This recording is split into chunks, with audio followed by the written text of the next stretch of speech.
Greetings and welcome to Alonzo Bash Podcast, Real People, Real Conversations. And tonight I'm very much excited. Tonight we have an icon in the Caribbean American community.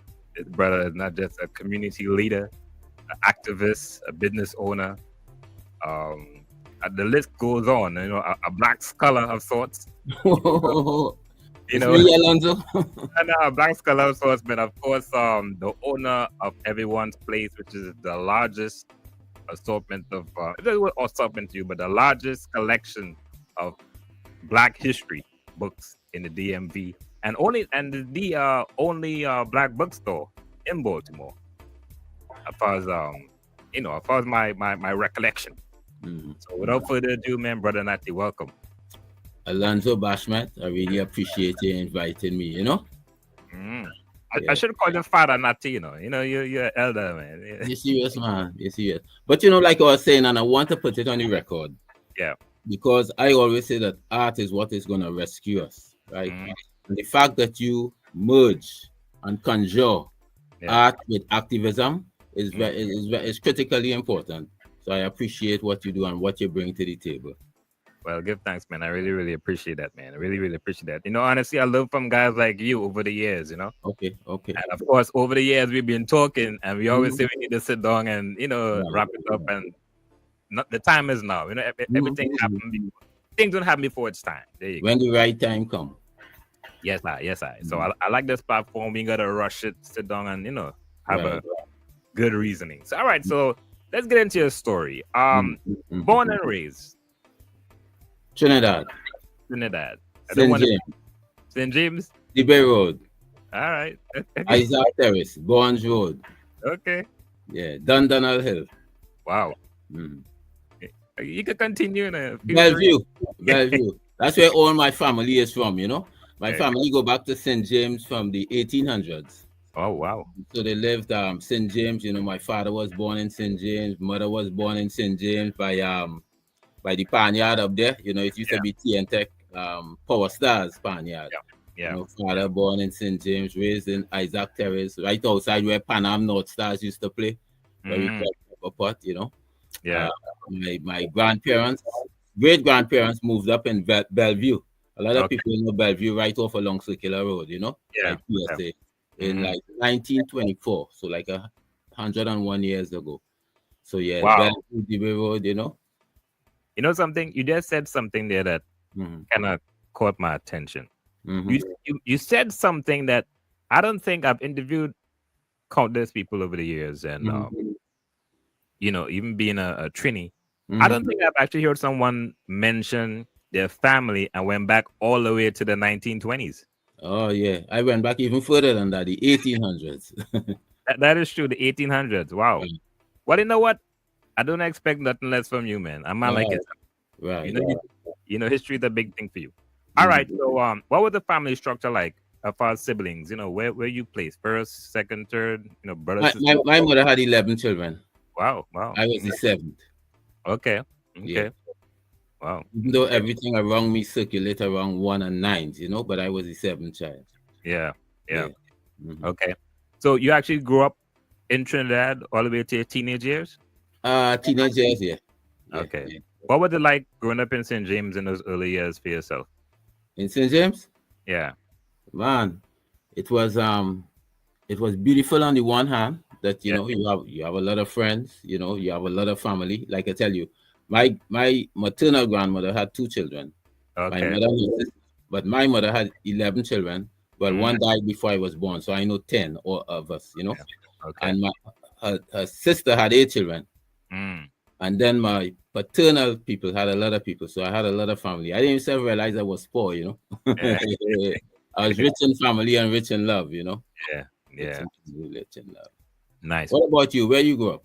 I grew up in Arima. Arima, okay. Which Yeah. part? Arima.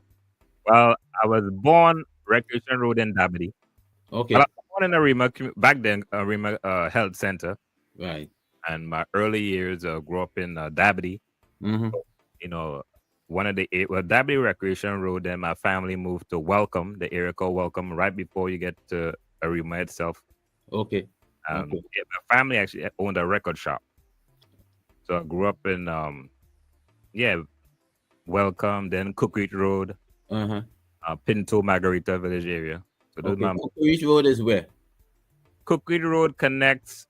You know where the Savannah is? The In Savannah. Arima? Yeah. Okay, okay. Right. I don't know if I, you're familiar. I'm not sure if you're familiar with Willie's ice cream. no, no, no, I know. But Okay. I was just making sure you're not talking about Cocoa in St. James, you know? Oh no. Cookie So Road is because your family was in the record business, yeah. it is why you're doing what you're doing today? Yes, I grew up in the music. When it's you're born into it, yeah, I I see. was. You know, there's photos of me sitting on the counter. Right. You know, the headphones in my. You know, like I said, grew up in music, and my dad had a studio. So I've always been exposed to it. And I remember as a kid, just going through the records, and I learned to read at a very young age. So I would, Okay. because my grandmother was big into reading, but Right. yeah, I would read the record jackets in the back. You know, learn Mhm. about. I was always curious, as, who wrote the record, produced the record, look at the Right. pictures, Right. all these things growing up. Right. You know that never interested me too much, Yeah, the except for music thing. particular artists. I just Yeah, wanted to hear the lyrics and not really concerned about who sang it, you know. yeah, But then later on, I start beginning to be interested in, you know, who that person is hmm and what went into them to create the lyrics that they created, you know. yeah. Yeah. Well, it's funny that you mentioned that, man. When I first was interested in playing music, Mm-hmm. even before, and now that you mention it, I used to. Some albums came when you open the album, they will actually Mm-hmm. have the lyrics in the inside, Right. and it was some Bob Marley album. Some I can't remember specifically, but it will have. I think Rastaman vibration. yes, Rasta. See, there you go. Rastaman Vibration Mhm. had the lyrics in there. Right. And I remember reading it as such a young age. And Mm. when I told my dad I was interested in playing music, well, back then with the turntables, and he Right. was gonna take the chance of messing up his needles. So Mm-hmm. I Mm-hmm. made sure that I know what I was doing. And the very first album he gave to me to play was Bob Mm-hmm. Marley Exodus. Right. And yeah, from that point to now, the history is there. But Mm-hmm. Mm-hmm. that's how I really started getting into black consciousness, honestly. I I mean, I see. was wrong it, but reading it at such a young age, it became kind of natural after that. Okay. Okay. So this is Carnival time, brother. Yes, sir. Yes, I sir. grew up, well, my biggest brother used to bend wire in our gallery because he Okay. used to bring out a section in Starlift, you know. Yeah, started there. Every carnival as a youth, we be bending wire in the gallery, you know. The only Okay. one thing I never understood is like back in the days, it was like, nah, Nati, you're too small, you know, because Yeah, they used to have band clash in them days, you know. yeah. So I just used to like maybe wait until they get drunk and throw away their headpiece, you know. Take a mess with I it. never understood why it took so much time Yeah. to create such art. And hmm at the end of the day, you just throw it away, you know? Yeah. Yeah. Yeah, yeah. Yeah. That's a good point. Yeah, that's a good point. Mhm. All right. So you what was You the get school? What you, was the you school? no, you get more out of me than I ever give anybody Uh, biographically, you know. One yeah. thing people know about me, I don't do biographies. Yeah. But listen, listen. I do my research and I noticed you didn't really get deep into the background, so that's why I'm trying to pull as much See, as so I can. you're trying to be the exception. I don't do biographies. I don't do biographies. But There I you do go. carnival. You know, Yeah. carnival is my biography. All right. So let's talk about carnival then. So Yeah. so the history of carnival. Let's start with it. Uh, The history of carnival. I know you deep into the culture, mm-hmm, and of course, I'm a student of the thing. mm-hmm, mm-hmm. Um, how accurate is the history of carnival? Because we always hear about the slaves came, Mm-hmm. they took they used to watch the French, from what I Mm-hmm. remember, watch the French, and the slaves had one particular day that it would um I guess imitate. Is that the right word to use? You mean like when they got off for Christmas? Well, They that was would the revel. Christmas. Right. They would revel. All right. Yeah, they would revel. You see this book right here? I put Mm. this book here just for you. You can see it, Alonzo Bashment, or I need to put it in the frame. Nah, I can't see it. I Let me can't put see it it. in the frame here for you. Let me the book. Let me write it down one time. You can see it now. Yes, sir. I can see it. Yep. Rituals of Power and Rebellion. Okay. The virtuals of power and rebellion. Rituals. Virtuals. Or Oh, rituals. no, it's an R. Rituals. Yeah. Yeah, yeah. Cause the camera is Yeah. Rituals. Okay. It's written by Chogdas. Okay. Yes. Yes. Yes. I Right? heard of the book. Yeah, but I never read it. Okay. Okay. One of the very best books you could get on Carnival culture. Really? Yes. So the French, they had their own Carnival, the Catholics, you know? Yeah. And they would do their own thing. Africans wasn't allowed to participate in it or anything like that, you know? Mm-hmm. But in 1834, right, with emancipation, Africans decided they would have their own carnival. But they still used to have some rebel stuff, like, you know, the only time they would be off is like between Christmas and New Year's Day. Yes. That is when the enslaved Africans would be off, you know? And that's when they do their own thing, you know, carnival and stuff like that. But in 1834 to 1838, when that period of emancipation came about, you know, Africans came up, started celebrating what they call Canboulé, you know. Canboulé, yes, yes. Canboulé. So some people say Canboulé means it's an African, comes out of African word and means procession. Yes. You know, the way people will, you know, go along, you know. Yes. And some people say it meant cane burning. Because at the end of the seasons, Africans, you know, burn the cane and stuff like that. So it might be a combination of both of those things, you know. Yes, yes. But the Europeans never like it because you see, African festivals is always about resistance, yes, rebellion and freedom, you know. So they did everything to, you know, to get rid of it. Yeah. So they, everything to get rid of it, you know. So they banned it at one time, you know. So yeah, there was a Canboulé riots that took place in the 1800s, you know. Okay. And and so what the Europeans thought, what they brought about to have some control over it was competition. Okay. Okay. So once they brought competition into place in the early 1900s, it kind of quenched the rebelliousness of the carnivals to some extent, you know. Yeah. So we did it from there. So that is why, if you look at Carnival today, the real Carnival, what we call the traditional Carnival, is what we used to call Old Mass. Yeah, Old Mass. The real Carnival, the pretty Mass on Tuesday, that is more like that's not the traditional Carnival, you know. So you know the characters like Baby Doll, you know, Midnight Rubber, Jumbie, Sailors, Dame Lorraine, Jab Jab, Come Out of the Devils, Jab Jab and Jabolas. You know, you have the Indians, and all of them have, you know, specific rituals, specific meanings, and specific symbols, you know. So like if you take, for instance, like Baby Doll, right? Yeah. And all of them had a transactional nature to them, you know. You know, these people who playing these masks with like the onlooker buys, like count them until they give them some money, you know. So they all are transactional, you know. Yeah. So the baby, you remember? Look, man. So the Baby Doll came out of a how I should put it? It came out of like almost a sexual kind of molestation of African women. Okay. Clearly by the caretakers, you know. And so once they have this baby, they would be like, "Look, this is your baby," you know. So we would do it in Old Mass, you know. You know, it used to be a woman, but sometimes men used to play like women, holding this baby and taking it to the crowd and saying, "This is your baby, this is your baby," you know, and insisting until they get money from that person, you know. Right. So the tradition in terms of the Old Mass, it have, you know, it have a lot of meaning, and it's just kind of unfortunate that to some extent it is getting pushed in the background, because it's always a conversation between, you know, how much of the traditional mass we really need to keep so people can understand it. Because most people these days, they don't know that Carnival was a freedom celebration, you know, to free up the spirit, you know, Moko Jambi, the Jambi, the spirit of Carnival, you know. It was something to free yourself up. But the way Carnival is this day is not, you don't have that kind of freedom. People put in rope and roping off this, you know. You have big shots who could just play certain kind of mass, you know. So you lost that freedom and spontaneity. So the only way to see that kind of spontaneity in Carnival still is Old Mass, Juve. Old Mass, Juve. Yeah, that is true. Juve is we call it poor man Carnival, man. Yeah. Because you could make anything. You know what I mean? You could make your own costume. You don't have to go pay for no costume. Yeah, you could make your own costume. Yeah, that's it. It's in freedom. Right. So the history of Jab Jab. I've read a story. I don't know if it's accurate. Don't laugh. Like I said, I'm a student. No, don't laugh.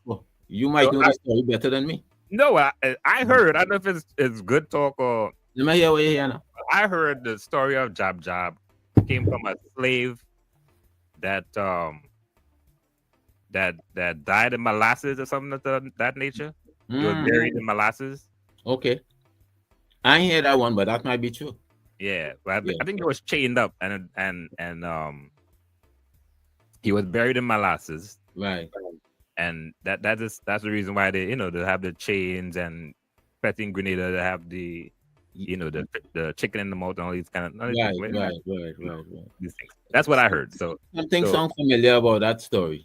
yeah, Yeah, it sounds familiar, like I read it somewhere before, you know? yeah, I can't remember specifically if I heard it somewhere, but that's what I heard. I always hear that story growing up. Yeah. But I remember when my bigger brother used to play like Jab Molassie and stuff like that, man. I even self I know who it is. Yeah, I feel them, you know. we all did.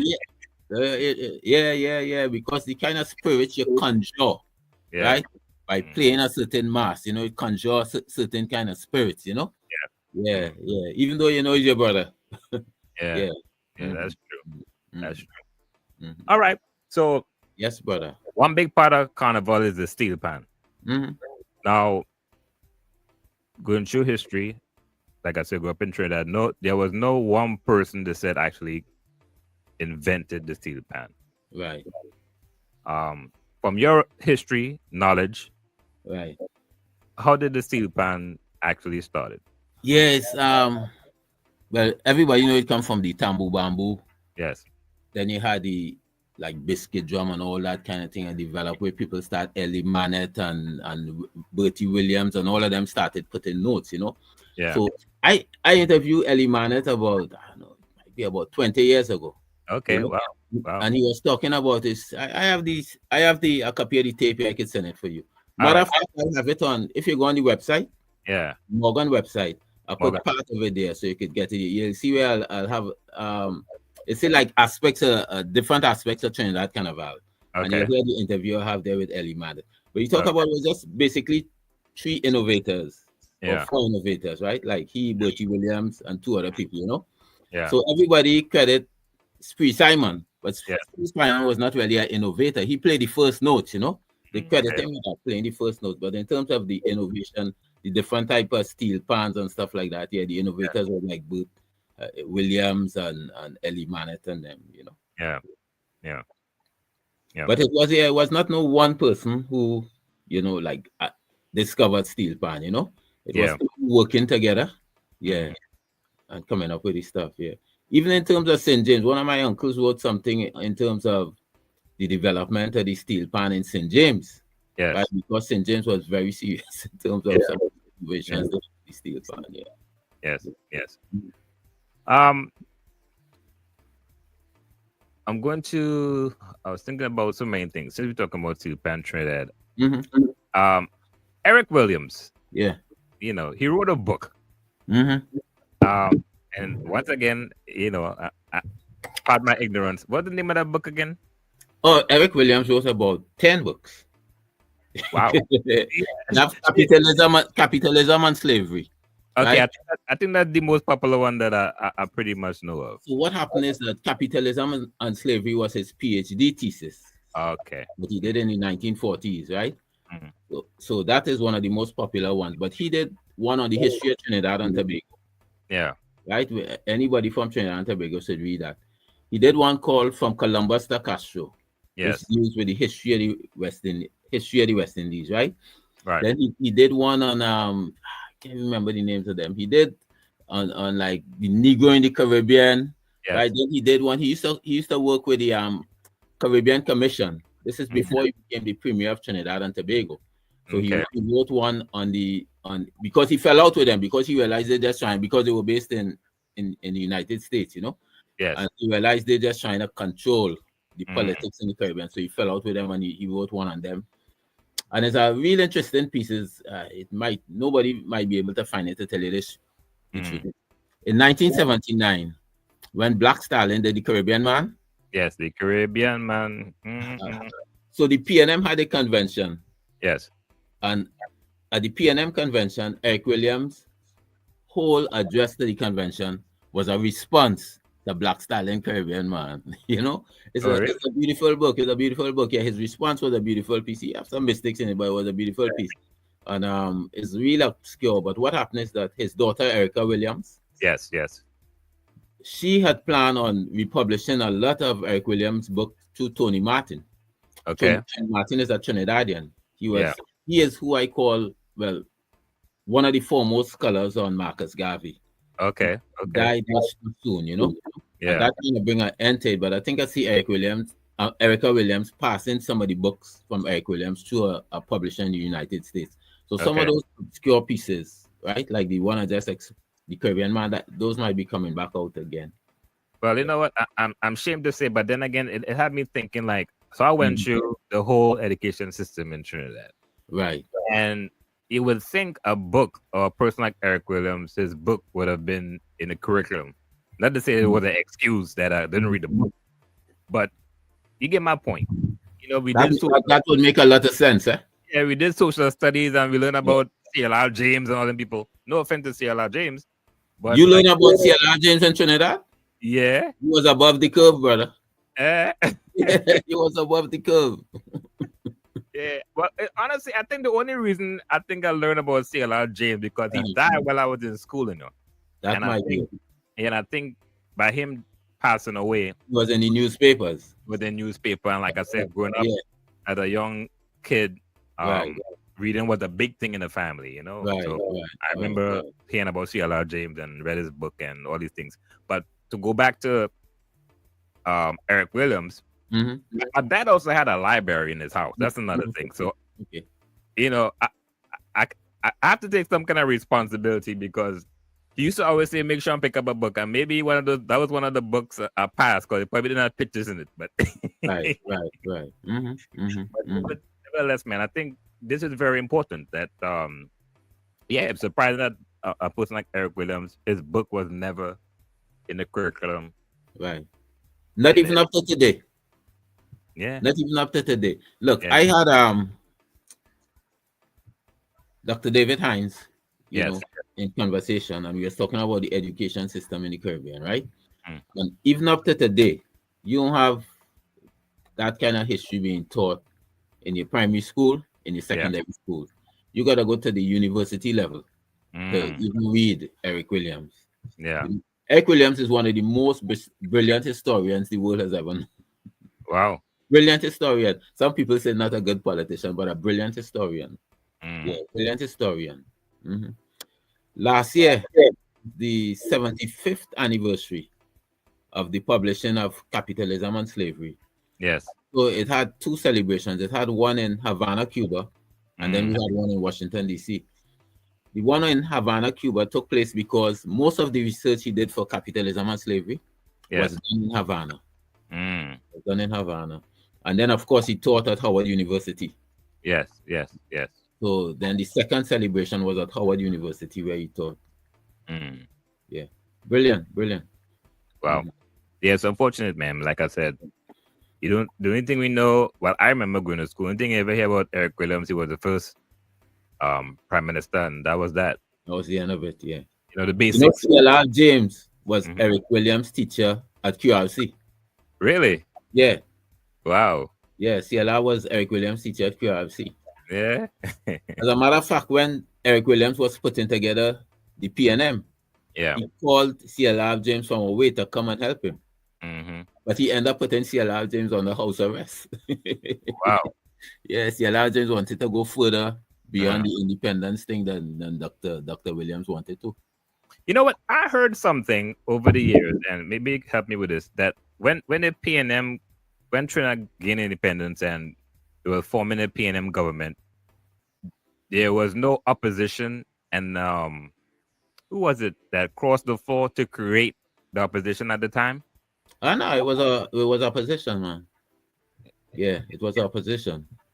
Okay. But what happened is that both the opposition and the PNM got together for independence, you see, to advocate for independence and to see it come true, you know. But it was always the opposition. Okay. Yeah. Fair enough. All right. So, let me see. We moving beyond Trinidad now. Yeah. You never trade. You know, we have a lot to cover. We have a lot to cover. So your background obviously is one of the things that you do is media. You know, 88.9, Radio 1010. Mhm. You've been in this thing for a long time. Right. Interviewed countless people. Mhm. What's one of your most memorable interviews you have done over the years? I did it on February 24th, 2025 with Alonzo Bashman. Oh man, see everything. Yeah, yeah. Uh, I can't think of something that is more memorable than any. I put value in just about every conversation that I've had. You see Yes, what I'm yes, saying? Because it's important. So I yeah, can't think of one that is more important or less important than the other, you know. But yeah.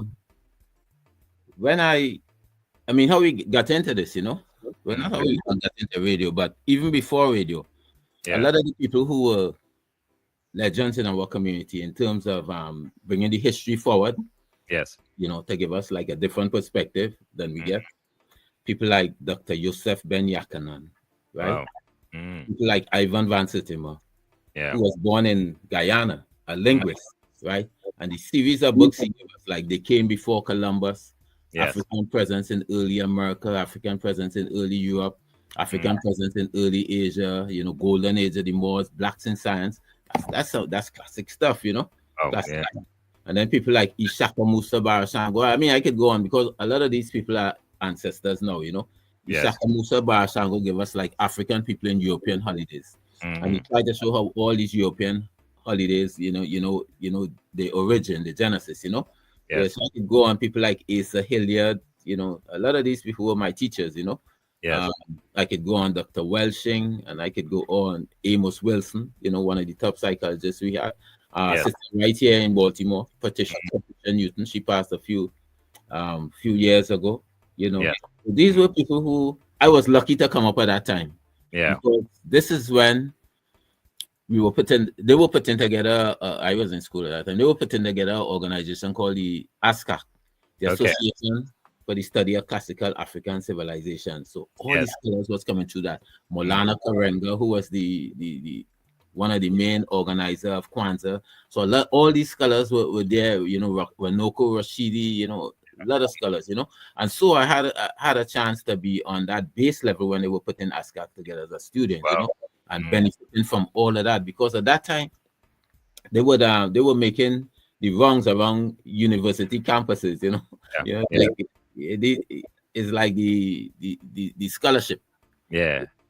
weren't really done with what these brothers were teaching until a little later, you know, a little later when they find out what was going on, they ban all of them, you know. People like Kwame Ture, who we know as Stokely Michael out of Yeah. Trinidad, you know, Yes. we Yes. would know all of those brothers, the campus and stuff like that, you know. Yeah. So I was coming at that time Mm, when it was really dynamic, you know, yeah. really dynamic in terms of and that's why I started by talking about your activism, you know, the way Yes. you merge, you know, the art with activism, you know, because that is what we came out of in the early 1980s, you know, Yes. like we had ASCA, you know, with Mm, all those colors bringing all the information.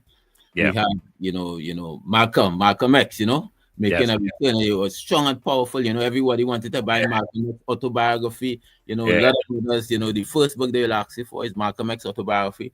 It Yeah. was a time when That did you was have that was back in actually that was back in I can tell you exactly that was back in like 1992, 1993. that's Because too late. well for me Oh, I was for in you, okay. for me yeah when I got my hands on the book back then like you say everybody was wearing a Malcolm X hoodies Right. and all these things Oh, like that's when you got your hand on Malcolm's book. yeah, that so I was about what 14 and mhm, Right. Yeah. You know something? mhm. Sometimes we lose the story of Malcolm family Yeah, because you know Malcolm mother came out of Grenada, right? really Yeah, came out of Grenada, born in Grenada. She came here when she was like 18 years old. She okay actually went to Montreal, yeah Canada, right? yeah Malcolm's father now, right? But mm, but when she went to Montreal in Canada, her uncle was a Garveyite. You see, okay this is in the 1920s, right? yeah Well, she went somewhere between 1918 and the early 1920s. yes Malcolm's father, coming out of the United States, himself was a Garveyite. mm, He was He was a rebel. Yeah. So instead of staying in the South and being killed by white folks, he Right. went up to Montreal, you know, because it was a strong UNIA Gaviite presence in Montreal, you know. Yeah. And that's when he met Malcolm's mother. Okay. And came back here. So Malcolm roots, maternal roots is in Grenada. Grenada. Okay. Yeah, still have family there up to today, you know. Yeah. So, Wow. yeah. Oh, nice. Yeah. So how you got so well, I'm gonna say involved. What was the turning point for you to get so involved in pan Africanism as a young person? Period in which I grew up. Yeah. Okay. So you had to figure out as a youth, elementary school. I'm growing up in a Trinidad that is 1970 Black Power. Yeah. It's 1974 NUF, National Union of Freedom Fighters. You have a lot of ideas battling. I don't have to battle with the ideas now. I'm in elementary school. I never read a book. So all I have to do is listen and absorb all the ideas that come in, you know? Yeah. And, you know, where we grew up in Trinidad was strong, you know, strong Black Power base, you know? Yes. So you have a lot of the older brothers. The Morgan Job and them fellas. Yeah. The Morgan Job and them guys. Morgan Joe. I don't know Morgan Joe, but you know, so you have a lot of high school or college students now, right? Yeah. Who participating in the college level of the Black Power movement, right? Yes. So all of these people is like in the village, and you sitting down, you know, and them talking, and you listening to them. You know what I'm saying? Yeah. So the first time, you know, when I was growing up, you know, you have all those grandmothers have a picture of white Jesus in the house. Right. And then brothers coming out like, Jesus is a black one. You like, what? And this is the same time when Rasta is now coming up in Trinidad. You see what I'm saying?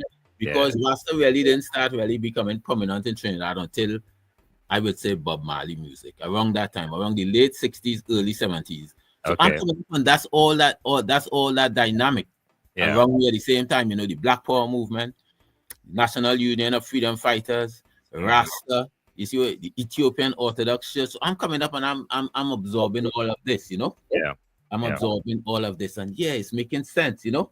It's making sense. And so we'll be sitting down on the steps and listening to the music of Bob Marley. And listen to every word and every lyric, you know. This makes sense. That is why I say what you're doing is so important. Because the art, I always say the art is what will rescue us. You know, because people are, you know, the art move in a place where nothing else could move here. Because the art have that beat. Rhythm of the heart, the Nailingi, the heartbeat, the beat from the center of the earth, the beat from the center of the universe, you know. And so when I listen to, so sometimes you listen to the beat without listening to the lyrics. It have some people who, in terms of the ideology, if they listen to the lyrics carefully, they would never listen to the song. You see? They were like, nah, you know, what you saying there? But just the beat alone, that movie, you know? So that is how important music is. Rhythm. You know, look, you go to a soca party in Trinidad right now, thousands and thousands and thousands of people, right?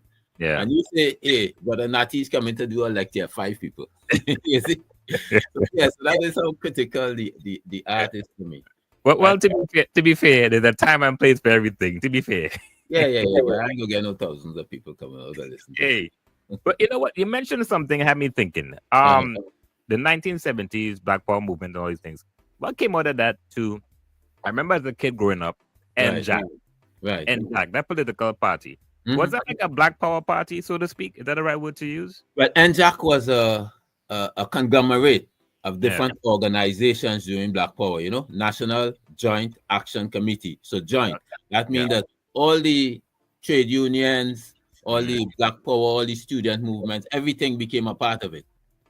See? So in terms of what come out of it in terms of its legacy, I think that's what you were saying for its legacy. Its legacy is people like me. You know, because sometimes they talk about the success and the failures, the Black Power movement, right? But what you don't understand is that the successes is the people who come out of it like me, who extend, you know, what the Black Power movement meant, you know. to Yes. other generations, to my children, children, you see? Yeah. So those are the successes of the Black Power movement. Yeah, that's a good point you brought up there, man. Because like Mm-hmm. the reason why, and this is something I've really thought about, but having a conversation, talking to you, I'm thinking, I'm listening, Mm-hmm. and I'm kind of connecting the dots because I remember as a young youth growing up, I remember the NJAC movement, of course, PNM, or Mm-hmm. the NAR and all these things, and Right.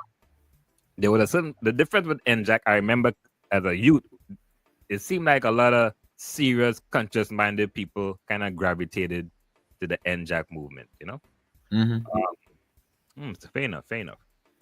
You're trying to move off of Trinidad, but we keep going back. Yeah, you keep circling around, man. You tread it to the bone. Nah, it's a learning experience, man. It's a learning experience. Yeah. All right, so let's talk about everyone's place. Right. You started. You guys launched everyone's place in 1986. But I understand the name was already there before you guys. Yeah. So what happened was yeah. So what happened was telling your students now, right? Yeah. We had a study group and we study a whole lot of stuff. Mm-hmm. You know, study Garvey, we study Nkrumah, we study Eric Williams, we study the Panther Party, we study Pan-Africanism. Yeah. So, you know, you just call it, you know. Yes. And so we decided, particularly after studying Garvey, that we're not gonna sell our labor downtown. We're gonna sell it in the hood, you see. Yes. And Penn North, I used to do poetry and stuff, you know. So I used to be in the community, you know, a brother named Charlie Duggar. A lot of people know him. So you used to be like a Muta Baruka type? No. Not that at all, you know. But so I used to like be on the street saying poetry, Penn North, brother named Charlie Duggar would have a lot of events, you know, in the park and stuff like that. And I would say poetry, you know, right? And so I knew Penn North well, you know. And so once we decided that we're not going to sell our labor to any place, we sell it in the Penn North. That's what we did, you know. Yes. And so we used to sell on the streets, you know. We was like street vendors, you know. Yeah. And we used to sell right at the corner there, Penn North. Everybody know Penn North, one of the hottest corners in Baltimore, you know. It's a historic landmark, man. Yeah, and like I'm telling you, we coming up at the period now when ASCAC is out, so a lot of people looking for like books and stuff like that, right? Yes. Malcolm is making a return, and then you have a lot of positive hip hop. You know, some people fail to see the importance of this, right? But this is my same connection with with art and culture, how they connect, right? How they intersect, right? So you had a lot of positive hip hop groups or rap within the context of hip hop groups. That were up at that time. You had people like Public Enemy, Eric B and Rakim, Boogie Down Productions with KRS-One. You had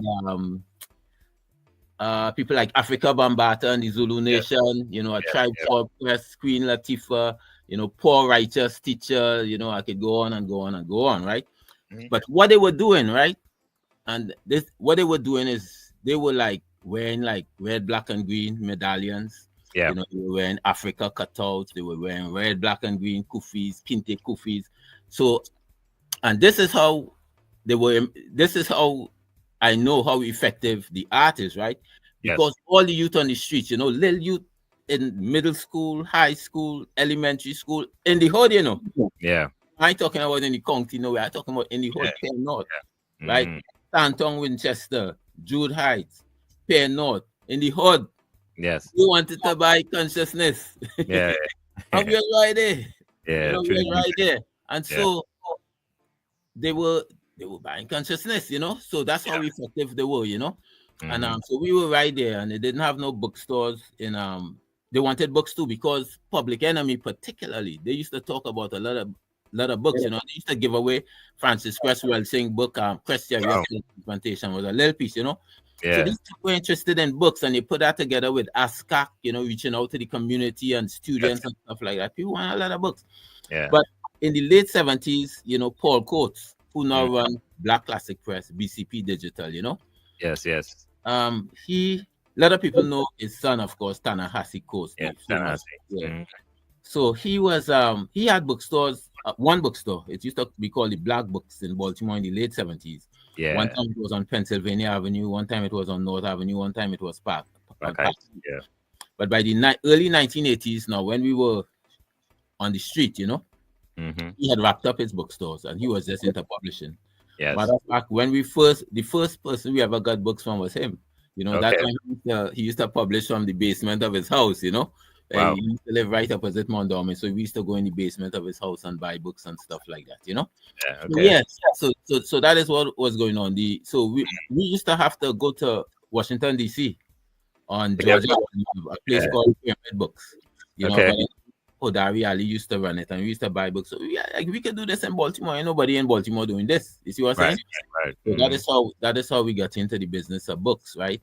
Mhm. But at the same time, what was happening is that it had a small store, right? We was by Penn North, and they were a block and a half down between Yes. Jute Hill and Pennsylvania Avenue. It was Mhm. called Everyone's Place. It was a brother Okay. from and a sister from Virginia used to run it. Yeah. So what they would do, they would divide the store into small stalls. Mm. Everybody who had a little business, culture business, selling culture stuff, could rent us one of the stalls for like $25 a month. Wow. So we did that. We used to rent it for $25 a month and put some stuff in there. Yeah. So and Nice. most of the people who used to patronize it was cultural people in Baltimore. Not regular street folks. That's Yeah. not the young folks. That's the people who are into the culture, because Yeah. most of the items in there were culture stuff. Mhm. But you know what, Bashman? Yeah. Me and Tabia, were the Mhm. only people who used to pay the $25. So the sister now, she was from Virginia, right? Yeah. She wanted to move back down home. So when she wanted to move back down home, I guess it's for maybe 3 reasons. Because we was young, we were just as young as the people we were selling to in those days, But she realized that they were serious and they Yeah, was. she realized we don't need people paying. Yeah. We young, all the people were like older people, right? Because we Right. know Right. coming out of school and stuff like that, right? Yeah. And the third reason, we was right in the block right there, just a block and a half away. So it ain't gonna take a long to come up and see us. So we were like, Nati, Right. you want to take this place over? We were like, yeah, we can do that. You know Wow. what I'm saying? We can do that. So that's what we did. We moved into that little small store there. That's an And we important had, story right there. huh? That's an important story right there. Yeah, Wow. we went to that store. But what we did, so we kept the name because we liked the name. Yeah, it's a nice And we name. wanted the cultural continuity. We Yeah. didn't want to make it look like though they fail, because Right. it's culture people. We don't want to make culture people look like they fail. So for Yeah. more than one reason, we kept the name. We Yeah. liked the name and we didn't want to make it look like they fail. But what we Yeah. do, we changed the nature of the way they did business. Okay. Because the business was, like I say, mostly catered towards culture people. Yes. So we changed it up because we was already on the street. You see, Yeah. we was already dealing with youth on the street, with Yeah. everything that they bring, all the hustle that they bring. So we Right. changed it up in a way where the same people who buy from us on the street, the youth Yeah. could come to the store. So we Mm. changed the nature of the store just from culture people Yeah. to regular street people, Right. Right. Yeah, so that's how we Official. Yeah. So Yeah. then you had now not just culture people coming in. It was just a little small room, But we Mm. had like young brothers, young sisters. We was the same age with them, Yeah. Okay. coming in and buying from us, yeah. Wow. So that's the start. That's the start. The Yeah. first time I went to everyone's place was, Mhm. I think, was back in 1998. Yeah, And- so that way we had already moved down to the other store because we moved down to the other store in 1990. 1990. Yeah. 1998. Because the funny thing was, I was dating this young lady, young dating, whatever. Mhm. And she the one that told me, she was like, "Wait, you from Trinity? You never been to everyone's place?" I'm like, "I've never heard of it." She took me there, man, and Mhm. the rest is history. Right. I never seen anything like it. Right. At that time, and of course, you guys have been almost 40 years now. Yeah. Mhm. What trying to figure out how to phrase this question, but I'm just gonna ask. So, Mhm. what would you say has been the key for your longevity?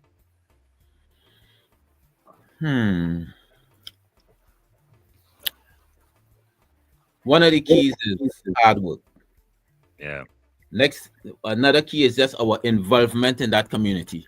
Because you see the same way I told you that the brother and sister, they just basically catered to the cultural community. Yes. But we expanded that. We expanded that range to everybody in the community because we was on the streets. Maybe if we weren't on the streets and started in a store, it would be different. Yeah, you already had a connection. Yeah. And because we came off the street and we understood the hustle on the streets and the mentality on the streets, we were able to bring that into the store. So we merged it. We merged, the cultural tenacity with our knowledge of being on the streets and selling on the streets for years, Yeah. Yes. Yeah. I bought a CD there once, man. A guy named Ikahaba, I believe it's called. Ikahaba? Yeah. Okay. It's actually, I've never heard of the artist before, and okay, it's something that I listen to from time to time. Very deep, very conscious, man. Okay. And I don't know why I brought it up, but I just remember buying that one CD. Right. The name hit me familiar. Yeah, Ikahaba. Maybe I pronounced it wrong. I think it's from the VI. Okay. Right. Yeah. I know who you're talking about. He came along the same time with what's that group again from the VI? The brother who died? Midnight. Midnight, yes. Midnight, yes. I was the first person who Midnight ever gave a radio interview to. Really? Yeah, I still have it.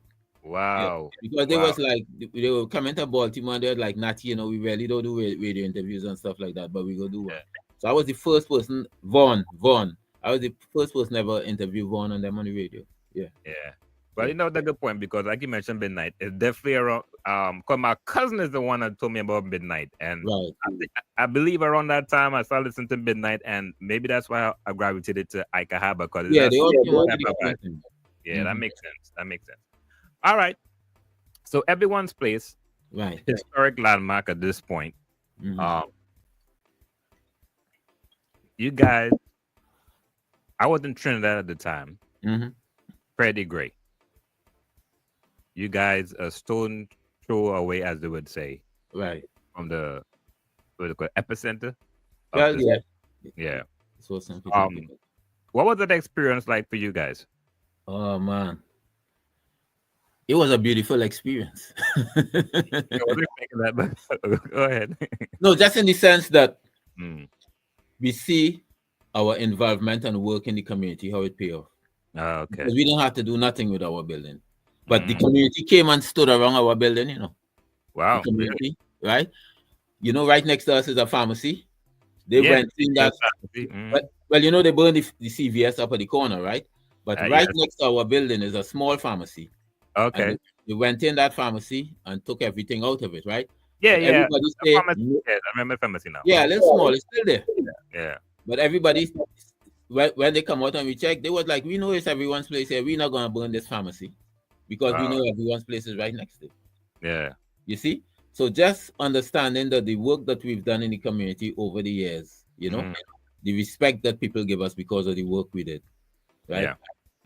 People were like, you don't have to stand up around Everyone's Place. Everybody here know Everyone's Place. Ain't nobody touching this. Yeah. Yeah. Wow. Oh, that's deep, man. Yeah, but it's the work. So that is the commitment we had to the community. Means the community have reciprocated that commitment to us. Yeah. I was doing some research and just about Black African history, African spirituality, stuff like that. And I remember having this conversation years ago because, like I say, I'm always a student, always willing to learn. I wanted to touch base because it seemed like a lot of people have never heard of this, and maybe you could elaborate a little bit about the laws of Maat. Oh, the laws of Maat. Maat. Yeah. Right. M-A-A-T. Yes, Maat. Yeah, so Maat is represented by a goddess with her wings outstretched. Yeah, so it's what they call the 42 laws of Maat. Yes. Right? It's like how it was said. It was said first thing in the morning. It's like I will not. Like how we have the 10 commandments. Yeah, that's why I brought it up. Yeah. Yeah, it's much more expansive than that. A lot of people say, the 10 commandments came out of it. From the Book of Maat, yeah. But like I will not. So it's like the 42 laws basic laws, Yes.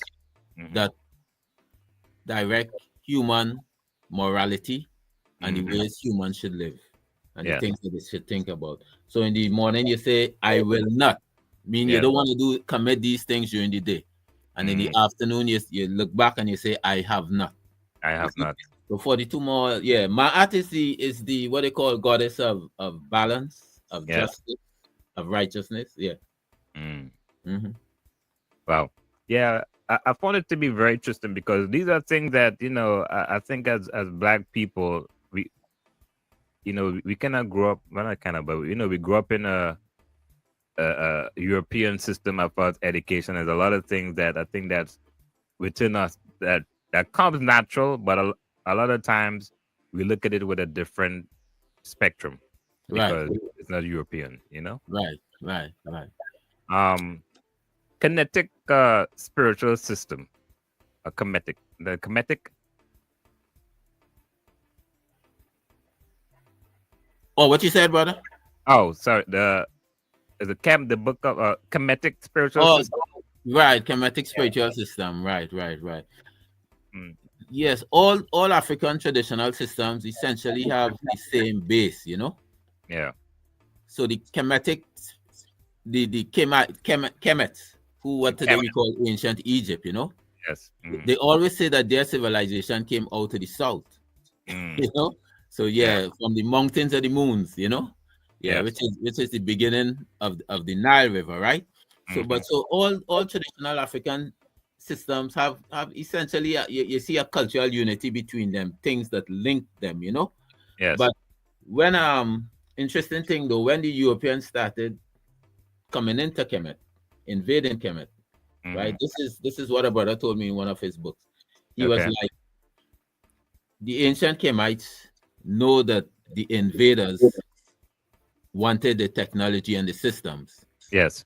So they dispersed it in 3 areas and sent it in 3 different areas. Mm, So among the people of what is modern day Nigeria, yes. they send the understanding of the ritualistic universe. So Mm, if you look in Trinidad, we are very strong with Ifa, because a mm, lot of people in Trinidad, in particularly in the late arrivals of Africa, came out of the Yoruba people. yes. So the Yoruba people have a very strong ritualistic system that is Mm, Ifa. So that's one branch of the knowledge, the ritualistic system. The second branch of the of knowledge was the symbolic system, right? okay. The symbolic system was sent among the Akan people of Ghana. So if you Mm, look at the Akan people of Ghana, they have a very serious system of symbols called a dinka, right? okay.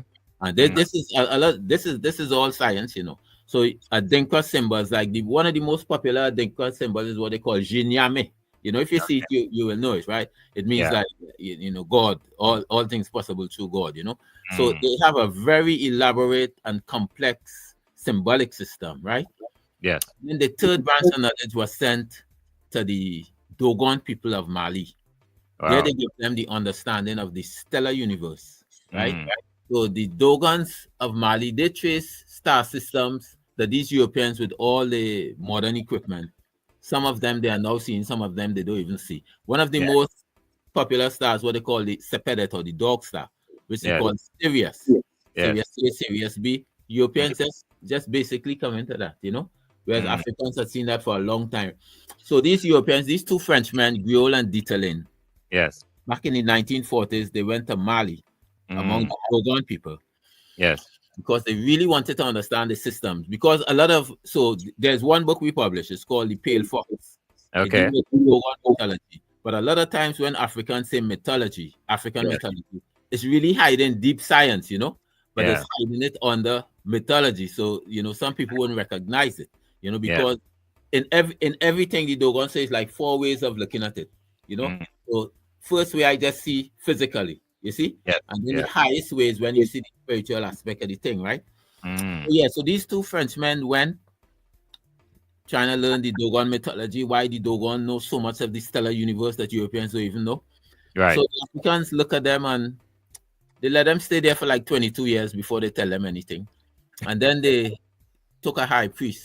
His Yes. name was Ogotomali. And Mm, they let Ogotomali you know, share some of the knowledge with them, you know, because I guess they figure it's time to send Yeah. somebody to the West, you know. So 22 years, they wrote a book called The Pale Fox. It's an excellent book. Anybody who have chance to pick it up should pick it up. It's called The Pale Fox by Dieterlin and Griol, right? Yes. But what happened is that a lot of the symbols that these Dogon draw, right, Mm-hmm. in Dogon mythology, right, that Yes. Dieterlin and Griol put in there. A Mm-hmm. lot of these people today who are dealing with quantum physics, Yes. looking Yes. at some of the string theory drawings in quantum physics, Mm-hmm. matching it up with some of those drawings from the Dogon, and Yes. almost putting it right over each other. Wow. That's how powerful the science is. Yeah. Wow.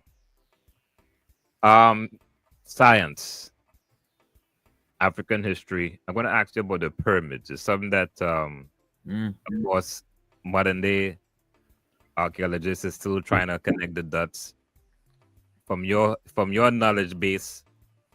'Cause I'm still trying to understand. Of course, you get happy with this. There's pyramids in Africa, Egypt, obviously, and there's pyramids in Mexico, right? So I want to kind of elaborate, if you can. There are pyramids in Sudan. And Sudan, yes, and Sudan. Sorry. More pyramids in Sudan than in Egypt. So most of the pyramids are in Sudan. Yes. Okay. So what's the history on the pyramids from your knowledge? You really want me to? How much time you have, brother Bashman? Hey, we had time, man. Trust me. Oh yeah, so it's a connection. It's a connection, and that's why I told you about Ivan Van Sertima books earlier. Yes. Because his book is called "They Came Before Columbus," which means that we were here before any European even thought about coming here. And then his other book, African Presence in Early America. So if you look at the pyramids, all the pyramids, whether it's in Peru, whether it's in South America, whether it's in Mexico, whether it's the monks in what we call the United States today, whether it's the pyramids in what we call Egypt, Sudan, they're all connected. It's the same people built all of them. Yeah. Same people built all of them. Yeah. So the same people built all of them. And you know, there's something that we say as above, so below. Yes. So if you look at the three major pyramids in Egypt, you know, you will notice that they line up with a star system above there. Yes. Yeah, notice it line up with a star system above there. It had one time I went into what they call the Great Pyramid. Straight to the top. I don't know if they still allow people to do that, you know? Wow, yeah, inside, straight to the top. And then you get to a chamber that's very small, right? And I remember, I still have that picture somewhere probably close, and I was dressed in all white. Yeah.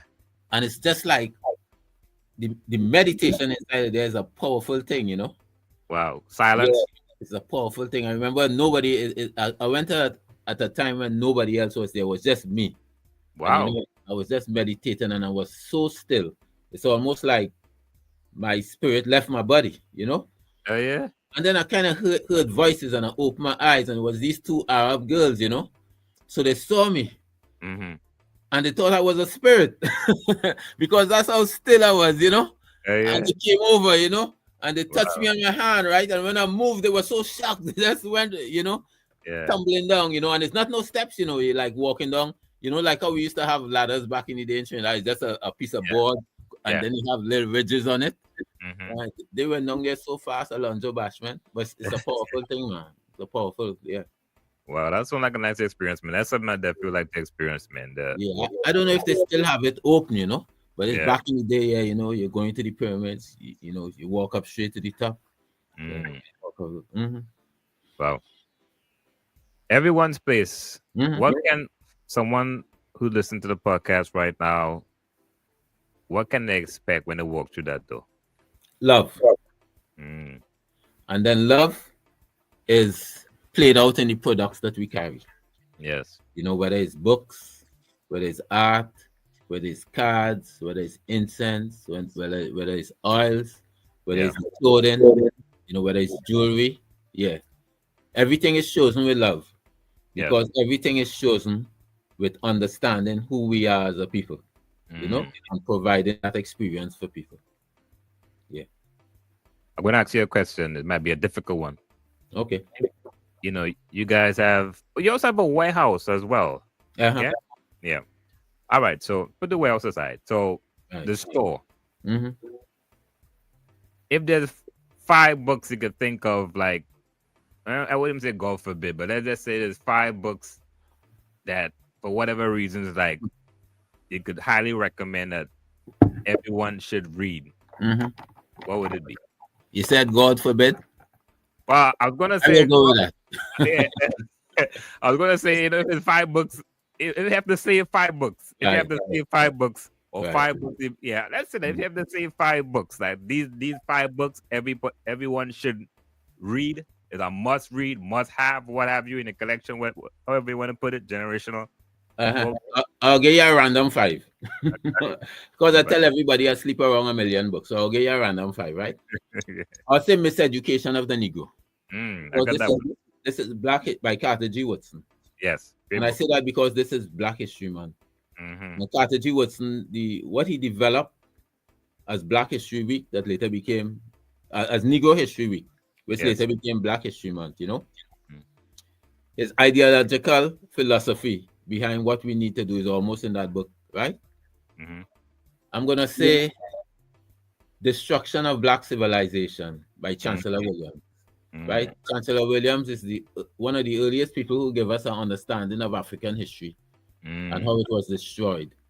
And not only because of that, but in the back of the book, he almost gave us a what to do list, how to approach it, right? Okay.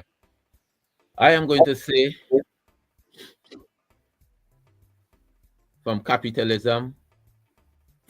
to Castro, from Columbus to Castro, A History of the West Indies by Eric Williams, right? Is one of the earliest and best histories written on the Caribbean. So for Caribbean people who looking to, read Caribbean history, from Columbus to Castro by Eric Williams. I will say, I'm going to go off the chart and say African Holistic Health. Okay. The reason why I say that, Alonzo Bashment, is because health is a very important thing. You know? Without health, we almost could do anything. And we reach into a period where, even young people are being challenged by health. Yes. Because of, I call mine a liver, but I will call it a diet. Because of the diets we have, because of the fact that we stop eating at home, cooking at home, that we're eating so much outside, so much fast food, that some of the foods we eating, we don't even know what we're eating, right? True. So I will say African Holistic Health by Laila Africa. He breaks everything down there. How you should eat, what should, Yes. How much is that, Alonzo Bashman? I'm not counting, man. I'm just letting you talk. It could never be too. It could never be too many. Yeah. All right. Let me continue with a couple then. Yeah. I'm gonna say from the Browder Files by Tony Browder. And the reason why I always recommend that book, particularly for like young people, teenagers, and stuff like that, is because sometimes some young people don't like to read an entire book through. Yeah. That book consists of 22 different essays on 22 different topics. So you can actually say, I want to check this topic out and go straight to it, Yes. And then it's not too long. It's a few pages. They vary, but it's more or less like a few pages. So for young people, I definitely recommend that. I'm going to recommend the ISIS Papers by Dr. Frances Quest Welshing. She really breaks down this color code system and what it is all about, symbolically, because there's a lot of times so many things are hidden from us because we don't understand symbols. It's right in front of our eyes, but we don't understand it because we don't know how to interpret symbols. Yes. So she breaks down a lot of symbols in the society for us. So, I'm gonna recommend for How You Up on the Deep of Africa. Yes. Walter Rodney is a Guyanese. Yeah. And this is a classic book. If you read the history of Walter Rodney, they banned him from Jamaica. He used to teach at the University of West Indies, He used to ground with the Rasta brethren. He's one responsible for a lot of education for Rastafarian brethren in Jamaica, Wow, so he a small piece called Groundings with My Brothers. He really should have said Groundings with My Rastafari brothers, but Groundings with My Brothers. Yeah. Because you didn't find university lecturers in those days teaching at UWI at Mona campus, coming out in the community and grounding with brothers. You know what I'm saying? And he did that. He came off of the campus and grounded with and they had the Rodney riots because when he was coming back from Canada, they were like, nah, you can't come back in here, you too radical. Them brothers in Jamaica mass and protest and do all kind of stuff, So that is one more I will recommend. Wow. New York when they develop Africa is a serious book. See, that's what I'm talking about. How many books you think you read in your lifetime, man? Maybe two alone. How many? Two. Two? Yeah, this here is my desk for reading right now. Okay. Except this one. Mm. So what I do, Alonzo Bashman, Yes, sir. a lot of my friends, Hmm. it might spark certain ideas in my head, And as Okay. soon as they spark certain ideas, what I Hmm. do, I go get. Sometimes they might give me certain titles, or I'll come up with the titles myself, and I Okay. go read up on all of that, Mm. Yeah, I'll go read up on all of that. So yeah, so that's what I do. If people around me who write, Yes. I read a book. So if you Mm. have a book, I make sure I read a book. So I have a Okay. lot of friends who like teach at universities and stuff, and they write. It might be some of them not even published. It might just be the PhD Yeah. dissertation, and I Yes. will go and read a PhD dissertation and stuff like that to see exactly where they're coming from. A Yeah. lot of Trini sisters I know with a PhD and stuff like that, with books and stuff like that. I read all this stuff. Okay. Read all this Okay. stuff. Nice. Nice. Nice. What about somebody is what do you call it, self-publishing? Like how can someone get their book into your store? Yeah, so we have a review process. Yes. Because back in the day when we were building and stuff like that, everybody come with a book, give me it, give me it, give me it, Yeah. Yeah. But space is definitely a question. So Yes. we review it, and Okay. we review it on different levels. If we think it could sell, the Yeah. market fit, and the person who bring in the book, even though they self-publish, they gotta do promotions themselves. Yes. Because Yes. let's say we have 50,000 books, we can't promote 50,000 books. True. True. They gotta say like, look, your book is available at everyone's place. So they gotta create a demand for it. Yeah. You see, and where people can go for it. You can't just bring your book and give it to us, and Yeah. that's the end of the story. You gotta promote. Even when you deal with those what they call mainline publishing Yes. companies, right? Mm. They don't do nothing for your book. They Yeah. might promote your book for a month, but Mhm. you as the author, you have to find the ways to promote your book. It's a lot easier these days because of the kind of media we have than it Yeah. was back in the day. Yeah, back in the day it was. Yeah, and Mhm. even self-publishing is a lot easier because Yeah. you could, back in the day, to make any sense of what you're doing, you have to print Mhm. maybe 1,000, 3,000 copies of a book. Now you can just take a book, print 100 copies. So you don't Yeah. have to worry about storage like we used to have to worry back in the day. You print 100 books, you could have that in your house. Yeah. Yeah. Yeah. But what I find with a lot of people who self-publish, they don't understand the book industry. Mhm. You see, because a few weeks ago, Yeah. some brothers in Baltimore put together a men's writing conference. Okay. So Mhm. I spoke about distribution because Mhm. a lot of brothers don't understand. They just write the book, but they Yes. don't think about marketing because they Mhm. don't know when they approach a bookstore what is the basic discount bookstores look for. Yeah, the They don't lingo and all these things. Mhm. Well, nothing about just basic stuff. Well, Yeah. what is the discount? What is in the marketplace? What is the Yeah. discount that as a publisher you give to bookstores? Okay. Yeah. In the marketplace, what is the discount that a publisher gives to a distributor?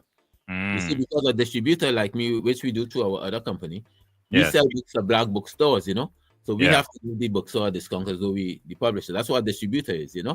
Yes. And Yes. yeah, so when you're writing, you have to really do your research in terms of the marketing because it Mm. have a lot of people, Bashman, write a lot of good books and it's sleeping in the basement because Mm. they don't do their homework in terms of how we market, how we sell these books. Yeah. It's just sitting there. Yeah, I know a lot of people like this. Wow. Mhm. Oh, that's some good gems you just dropped there, man. I gotta ask the question. Yeah, So that's a do your marketing. Look into the market. See. So I will put it out for this radio station for here, right?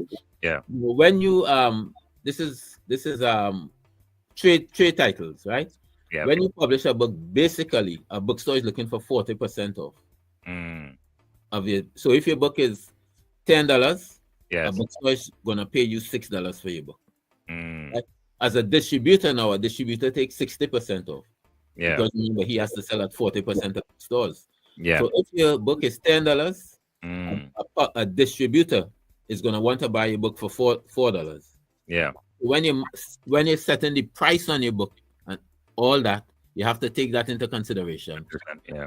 The price mark for your book because of what a distributor would want and what a bookstore would want. Wow. Some good knowledge, man. Mm-hmm. All right, brother Nati, I'm gonna open up the floor before we wrap it up. Give you a chance if you wanna anything you wanna add. The floor is yours at this point. The floor is mine. Yeah, the floor is yours. Any specific thing you want to say to your fans, family, the book business, whatever comes to your mind. Well, what comes to my mind, Alonzo Bashman, is that I really appreciate the fact that you took time to invite me to your radio program. I really appreciate all the questions you asked. They were very penetrative. I got you away from the bio piece.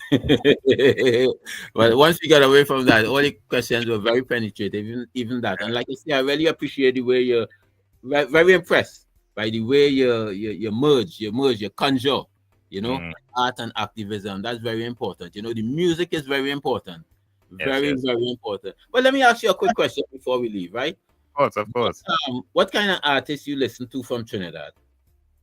Well, I grew up listening to, believe it or not, if you look at I listen to all the Trinidad. I was in the early days. I listened to a lot of Shadow. No, right now. Oh, right now? Yeah. Man, you put me in the spot. Right now, what artists I'm listening to? No, you have to tell me the so tell me the genre. You mostly soca and kaiso? Mostly soca. Yeah, mostly soca. Yeah. Okay.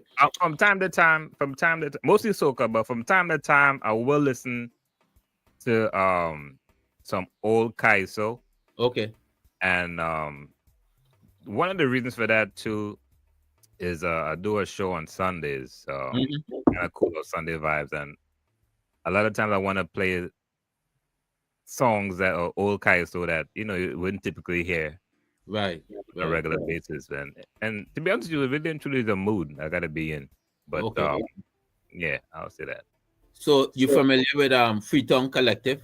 Yes. As a matter of fact, that's one of my interviews I'm planning on lining up. But I'm familiar with the brothers. Yes, they're very, very conscious. Right. You familiar with Annie Lee Prime? No. Yeah. So Annie Lee Prime is from Trinidad, right? And this is what I want to leave your station with, right?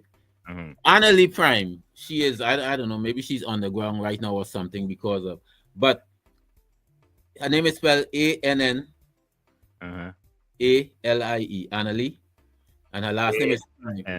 A-N-N-A-L-I-E.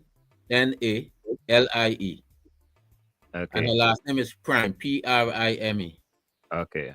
That young sister, I don't even think she's 30 years old yet. Might be close to it. She is one of the baddest poets. She says she's not a poet. Okay. A music, bro, is a whole different dimension. A whole different dimension. If you could pull up a song by her called Once Again, but all her music is bad. Yeah. When we get up, yeah. And then hit me back and tell me what you think of her. Will do. I want to leave your beautiful audience by saying, Asante Sana, I'm really happy that you tuned in and check Annie Lee Prime out. Give thanks to Alonzo Bashman. Well, give thanks, man. So once again, everyone's place. Where want to give us the official location? Everyone's place is located at 1356 West North Avenue in Baltimore, and it's halfway between Druid Hill and Pennsylvania Avenues. Brother Nati, aka Father Nati, much appreciated, man. Blessings and love, brother. Yes, All right. All right.